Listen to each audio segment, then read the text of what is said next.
자, 여러분, 이 요한계시록이 1장부터 몇 장까지 되어 있죠? 22장까지. 근데 크게 세 뭉치로 되어 있어요. 세 뭉치. 첫째는 여는 글 1장부터 3장. 우리가 지금까지 1장부터 3장까지 공부했잖아요. 그리고 특별히 요한계시록 2장에서 3장은 소아시아 7교회에 보내는 주님의 편지. 그리고 이 편지는 7이라는 숫자는 완전수를 의미하기 때문에 단순히 7교회만을 의미하는 것이 아니라 소아시아 지역 전체에 있는 많은 교회들을 의미하고, 더 나아가 오늘날 수많은 현대 교회를 의미하고, 교회라고 할 때에 교회는 건물이 아니라 사람이라고 그랬잖아요.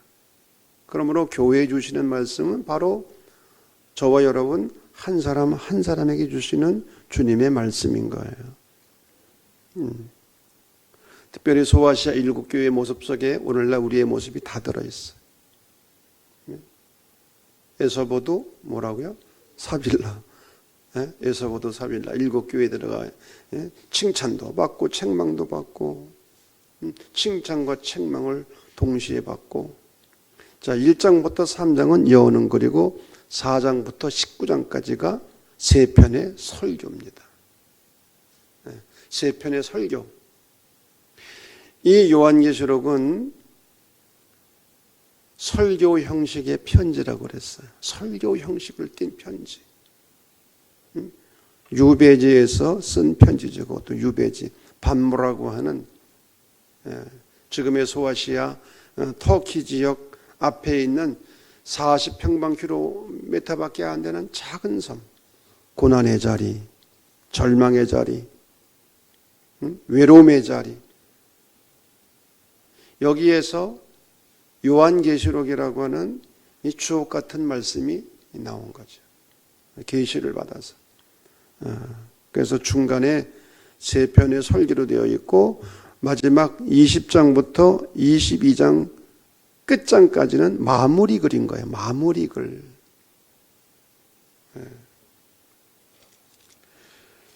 근데 이 요한계시록을 해석하기가 쉽다고 그랬어? 어렵다고 그랬어요? 어려워요. 왜? 암호나 숫자나 그런 상징들로 가득 들어있거든. 그런데 우리가 이것을 전제로 하면은 절대로 어렵잖아요. 절대로 어려운 책이 아니야. 무엇을 우리가 전제해야 되느냐? 이것은 로마의 박해 상황이다. 지금 그리스도인들이, 초기 그리스도인들이 로마 제국으로부터 황제 숭배를 거부함으로 무서운 박해를 받고 있는 거예요. 그래서 주님께서는 반모섬의 사도 요한을 통해서 어떻게 박해받고 고난받는 성도들을 위로하고 격려하고 이들에게 소망을 줄지, 현재에 초점이 맞춰 있는 거예요. 현재. 이 현재의 어려움을 어떻게 극복할 것이냐, 이 위기를 어떻게 이겨낼 것이냐, 여기에 초점이 맞춰져 있는 것이지 먼 미래에 있을 이야기를 하는 게 아니에요. 먼 미래의 이야기를. 근데 그동안 요한계시록에 관한 수많은 주석이 나왔고 설교들이 나오고 그랬는데 왜 헛다리를 짚었느냐? 요한계시록을 먼 미래에 있을 일들로 해석을 한 거야. 뭐 열불이 어떻고, 뭐 이유가 뭐 통합이 되고, 뭐 이상하게 그냥 끼워 맞춰가지고 해석을 했는데 절대 그렇지 않아요. 요한계시록은 현재의 고난을 어떻게 극복할 것이냐. 그래서 여러분 철저히 요한계시록 1장부터 19장까지는 현재에 관심을 갖고 있는 것이 현재. 그러나 현재의 어려움을 극복하기 위해서 또 미래를 바라보야 되는 거지. 미래를 전망해야지. 미래를 희망해야지. 미래가 없으면 안 되잖아요. 그래서 요한계시록 20장, 21장, 22장은 미래를 얘기하는 거예요. 미래. 그러나 19장까지는 현재에 초점이 맞춰져 있다고 하는 거. 그리고 숫자나 암호나 상징적인 표현들을 할 때에 묵시문학적인 표현을 했다고 했습니다. 묵시문학. 이 묵시문학은 어디서 나오게 되었느냐? 유대인들이 무서운 박해를 받는 과정에서 묵시문학이 나온 거예요. 묵시문학이. 그래서 본인들은 알아듣지만 원수들은 알아듣지 못하도록 암호를 쓴 거지. 아군은 알아듣지만 적군들은 알아듣지 못하도록 암호를 쓴 거예요. 예를 들면 요한계시록에 큰 바벨론이 무너졌도다, 망하였도다. 큰 바벨론이 뭐예요? 로마 제국이죠. 말할 것도 없이. 그러니까 어려울 것이 하나도 없어요. 자, 첫 번째 설교입니다. 세 편의 설교 가운데 4장 1절에서 8장 1절까지입니다. 4장 1절부터 11절까지는 하늘 보좌의 환상이 나옵니다. 하늘의 열린 문 1장 4장 1절 하늘에 열린 문이 있는데 문이 열렸어요. 문이 열렸다고 하는 것은 하늘의 비밀을 보여주는 계시의 문이 열렸다는 거예요. 하나님께서 문을 열어 보여주셔야만 우리가 보는 거지. 문이 닫혀져 있는데 어떻게 우리가 비밀을 알 수가 있겠어요? 그리고 하늘 보좌의 환상을 보게 됩니다. 보좌라는 말이 요한계시록에 46번이나 나오는데 굉장히 중요한 단어예요. 하늘 보좌가 의미하는 게 뭐냐? 하늘 보좌가 우주의 중심이고 만물의 중심이라는 거예요. 하늘 보좌는 이 세계와 우주의 중심이라는 거예요. 하나님이 보좌에 앉아 계시고 그 주위에 보좌 바로 가까운 곳에 어린 양이 있고 그리고 그 주위에 네 생물이 있잖아요. 네 생물. 근데 하나님의 모습을 색채로 표현했어. 아름다운 색채. 어떤 색깔이 아름다운 색채입니까? 보석 색깔. 여러분 하나님의 모습을 인간의 언어로 어떻게 표현을 합니까? 표현할 수가 없는 거지. 그래서 하나님의 모습을 빛나는 색깔로 표현한 거예요. 벽옥, 홍보석, 녹보석, 보좌에 둘린 무지개, 약속의 표고 희망의 언약이죠. 자, 보좌에 먼저 24장로들이 나옵니다. 24장로. 24장로가 누구냐? 24라는 의미는 구약의 12지파, 신약의 12사도를 합한 숫자예요. 이들은 계약 공동체의 대표들입니다. 12지파, 첫 번째 계약 공동체의 대표들, 12사도, 새로운 계약 공동체의 대표들. 이들이 누구냐? 모든 시대를 통해서 주님 앞에 충성한 사람들. 죽도록 충성하라. 그러면 내가 생명의 관을 내게 주리라. 죽도록 충성한 사람들. 그래서 주님으로부터 생명의 면류관을 받은 사람들. 그 당시에 물론 순교자들일 것이고요. 그 이후 인류 역사 속에서 주님의 나라를 위해서 죽도록 헌신하고 변함없이 충성한 그런 성도들을 의미한다고 하는 거예요. 이들이 금면류관을 쓰고 있어요. 주님께서 약속하신. 그리고 6절부터 7절까지 보면 네 생물의 모습이 나옵니다. 사자, 송아지, 사람, 독수리.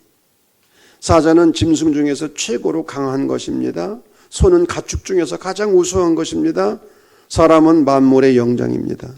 독수리는 새 중에서 가장 강한 거예요.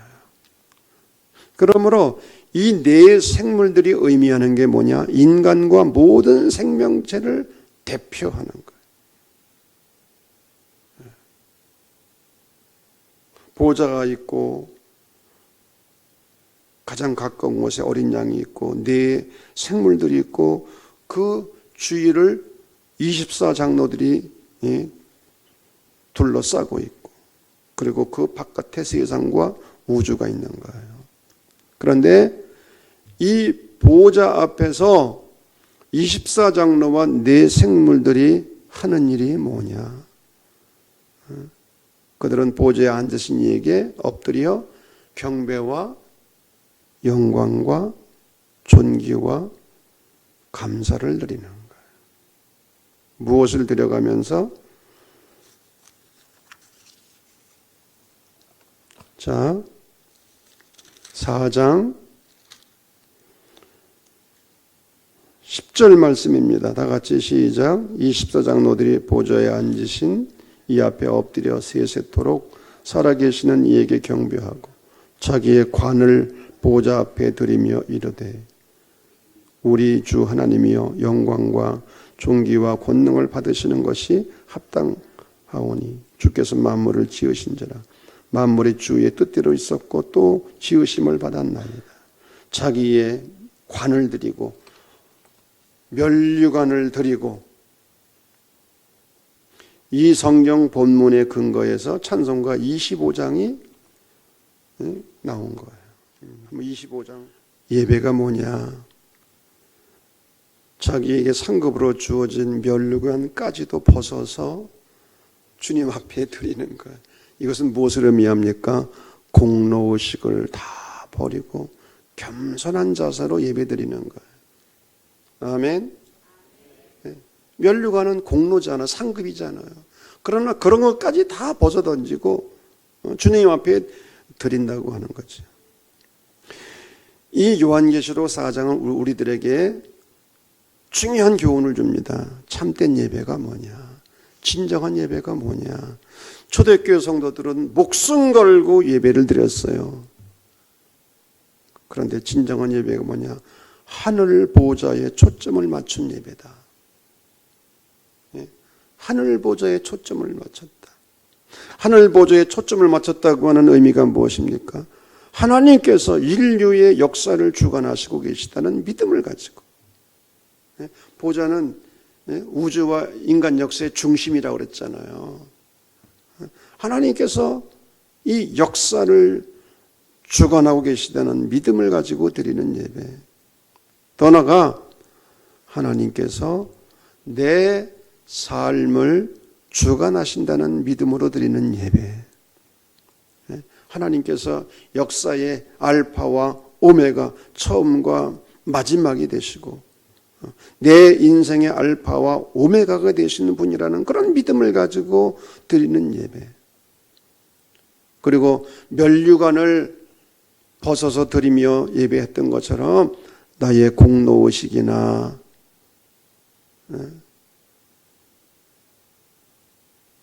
자랑거리를 다 버리고 내려놓고 겸손한 자세로 순종의 자세로 드리는 예배.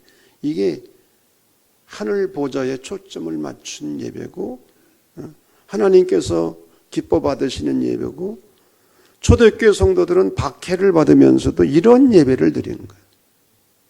목숨을 걸고 예배를 드린 거예요.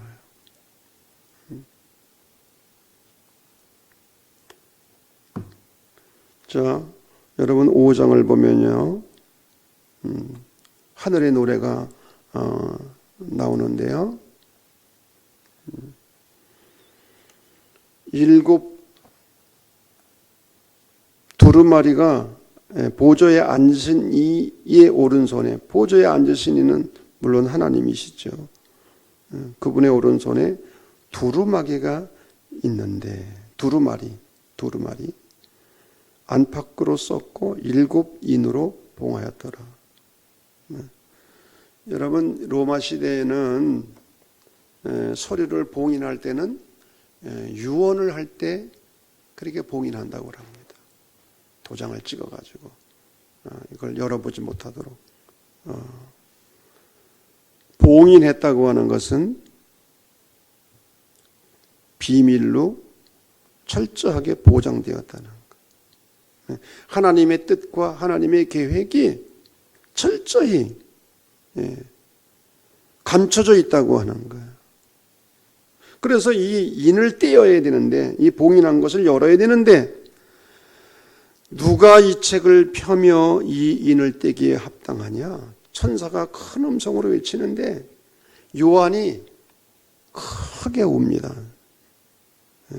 4절 말씀. 왜 울었어요? 열 자가 없는 거예요. 이거 봉인한 것을, 이거 개봉할 사람이 없는 거야. 이 두루마리 책을 펼쳐보기에 합당한 자가 보이지 않는 거예요. 지금 성도들이 박해로 인해서 고난을 받고 순교를 당하고 절박한 상황에 있는데 해결책이 안 보이는 거예요. 해결책. 이걸 어떻게 해결하냔 말이에요. 그래서 안타까운 마음으로 절박한 심정으로 우는 거예요. 그런데 누구에게 이러한 비밀이 계시가 드러나는가? 문제를 가지고 절박한 심정으로 통곡하는 사람들. 아멘. 문제가 어려운데 이걸 해결할 수가 없어. 그래서 절박한 심정을 가지고 통곡하는 거예요. 그래서 사도 요한이 크게 울고 있는데 24장로 중에 하나가 와서 위로를 하죠. 울지 말아라. 왜? 유다지파 다윗의 뿌리가 이겼고 한마디로 말해서 죽임을 당한 어린 양이 이 봉인한 것을 열어준다는 거지. 죽임당한 어린 양이 누굽니까? 말할 것도 없이 예수 그리스도이시죠. 그래서 이 요한계시록을 보면 어린 양이라는 표현이 30번이나 나옵니다. 이 요한계시록에 나오는 어린 양은 두 가지 의미가 있어요. 물론 첫째는 어린 양처럼 십자가의 길을 걸어가신 예수 그리스도, 털 깎는 자 앞에 참잠한 양처럼 고난받는 종의 길을 걸어가신 예수 그리스도. 두 번째, 로마의 박해 아래서 저항하지 아니하고 순교의 길을 갔던 성도들, 순교의 길을 갔던 어린 양처럼 묵묵히.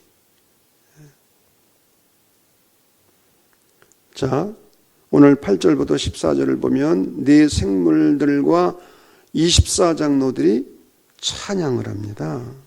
찬양을 해요.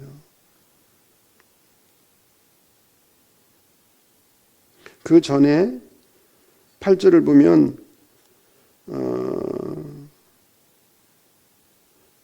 8절 다 같이 5장 8절 읽겠습니다. 시작.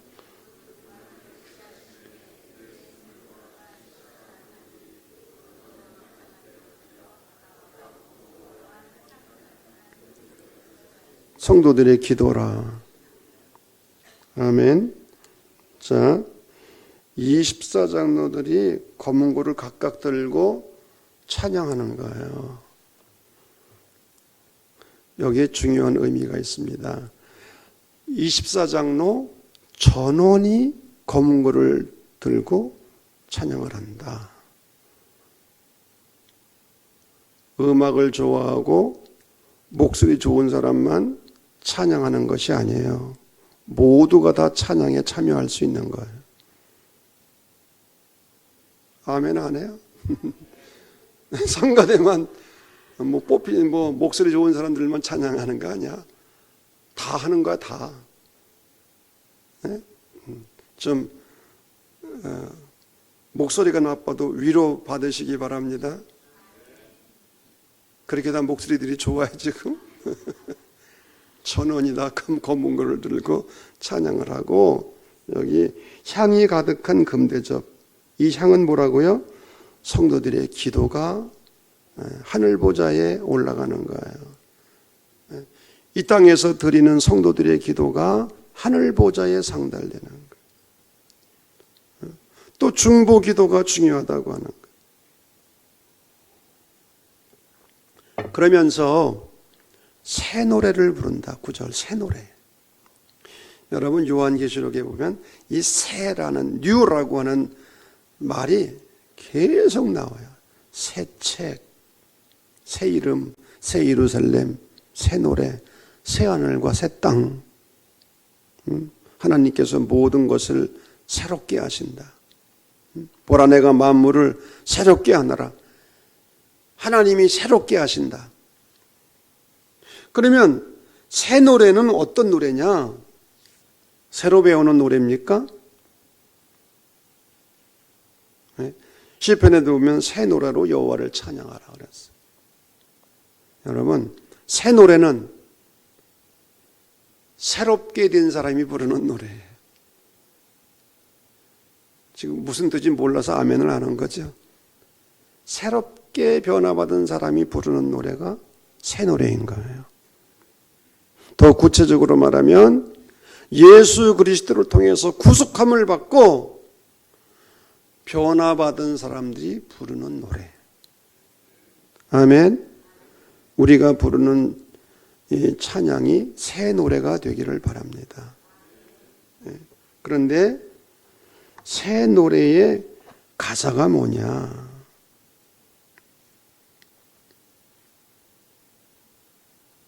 오늘 9절 말씀 보면 특별히 12절 다 같이 읽겠습니다. 12절 시작. 큰 음성으로 이르되 죽임을 당하신 어린 양은 능력과 부와 지혜와 힘과 존귀와 영광과 찬송을 받으시기에 합당하도다. 몇 가지가 나와요? 네? 속성이 예수님의 부활하신 어린 양 예수님의 속성이 몇 가지가 나와요? 능력과 부와 지혜와 힘과 존귀와 영광과 찬송. 7가지죠.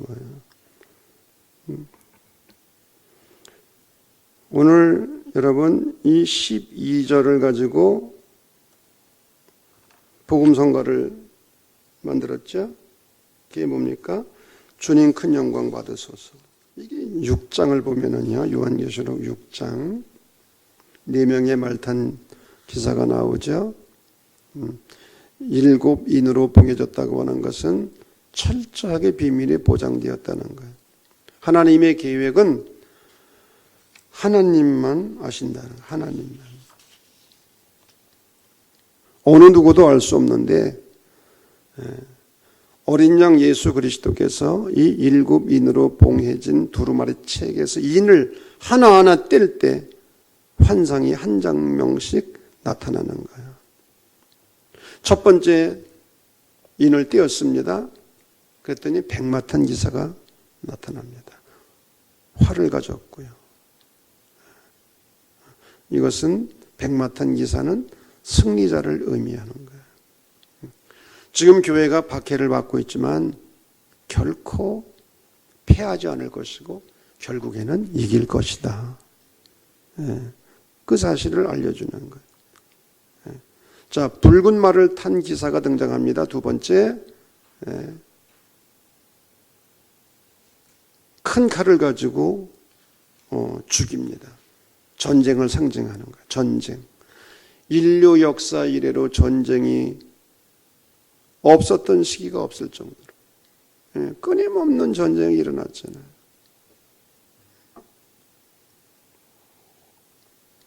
세 번째, 검은 말을 탄 기사. 손에 저울을 가졌어요.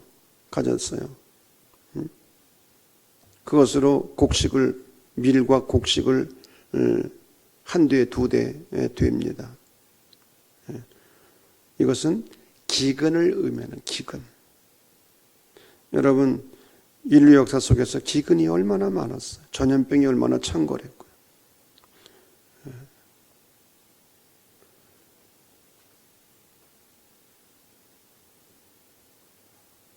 중세기 때 전염병으로 유럽 인구의 3분의 1이 죽었잖아요. 이 얼마나 이게 끔찍한 일이에요. 유럽 인구의 3분의 1이 죽었어요.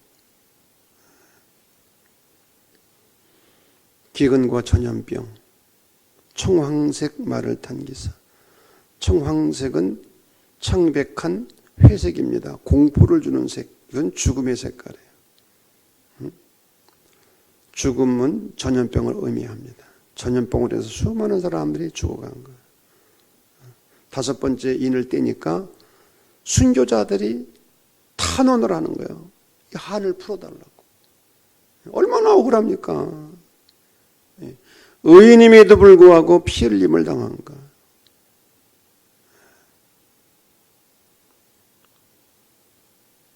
6번째 인을 떼니까 천지개벽의 징조, 지진, 해, 달이 어두워지고 별이 떨어지고 하늘이 두루마기 말리는 것처럼 떠나가고 산과 섬이 옮겨지고 이것은 심판이 우주적인 것, 우주적인 것임을 그리고 이러한 천지개벽을 목도하는 사람들이 두려워서 살려달라고 부르짖습니다. 무엇을 말합니까? 하나님의 면전 앞에서 똑바로 서 있을 사람이 없는 거예요. 중압감, 전율, 숨막힘. 거룩하신 하나님 앞에 서게 되면 중압감이 오고 전율이 오고 숨막힘이 오는 거예요. 왜? 거룩하신 하나님 앞에 우리는 너무나 흉악한 죄인들이기 때문에 감히 그 앞에 얼굴을 쳐들 수가 없는 거죠.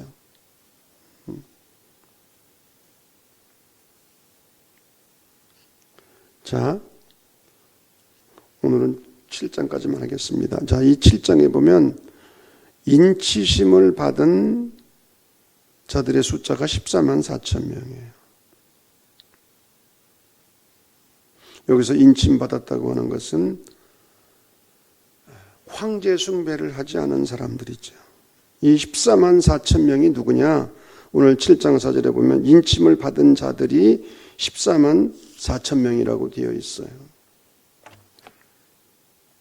어떻게 해서 14만 4천 명이 나왔느냐?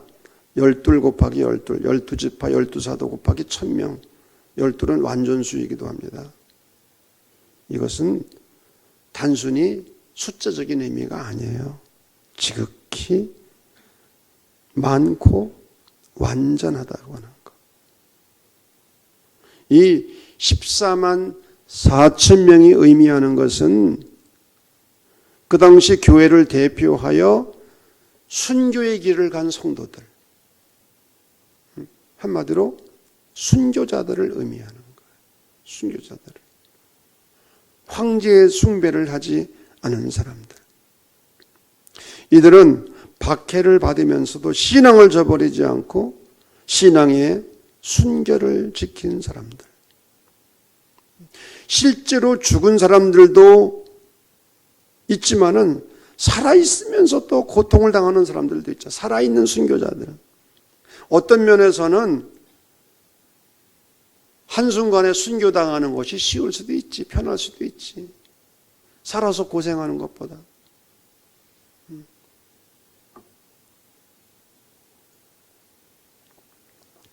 그런데 11절과 12절을 보면 다시 천사들과 장로들과 네 생물들의 합창이 나옵니다.